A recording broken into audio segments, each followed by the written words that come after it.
जब सुने के होई भोजपुरी गाना बस बजे के चाही गाना।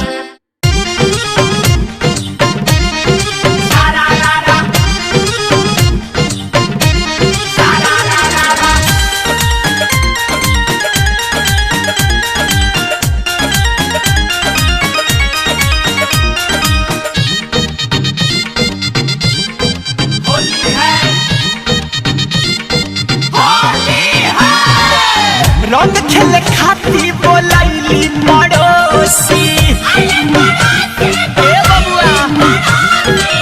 कहली भातार नइखे के रंग घोसी।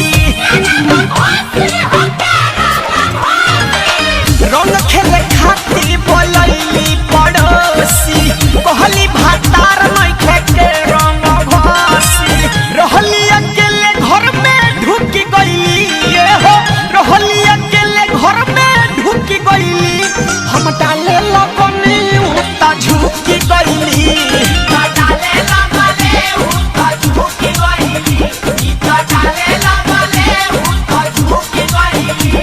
आजा भली पड़ोसी ने केहू नहीं के दोस्त, आजा भली पड़ोसी ने केहू नहीं के दोस्त। ए फागुन में मिजाज हरियर हो गई बाबू, लुटना हो।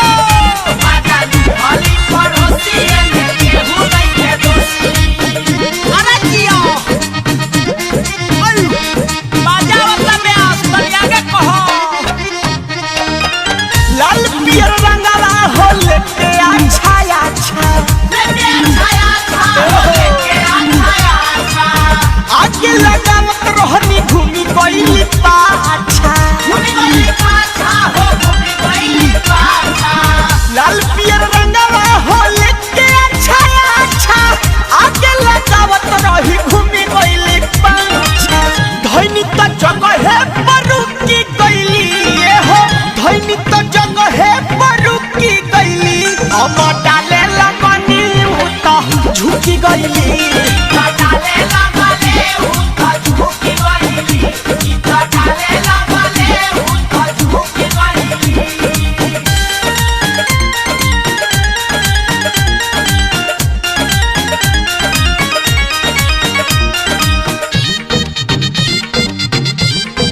होली है होली है, ओह दिन बुझाइल कि का होला फगुआ, का होला फगुआ हो, का होला फगुआ। कहली कि गोलू हो लगब तू लगुआ, तू लगुआ हो लगब तू लगुआ। ओह दिन बुझाइल कि का होला फगुआ, कहली कि गोलू हो लगब तू लगुआ। देखी बिशुनपुरी के चिहुकी गईली हो, देखी बिशुनपुरी के चिहुकी गईली। हम डाले लगनी उता झुकी गईली, डाले लगले उता झुकी गईली, डाले लगले उता झुकी गईली। तय में ढेर मजा के कराइल। रंग खेले खाती बोलैली पड़ोसी कहली भातार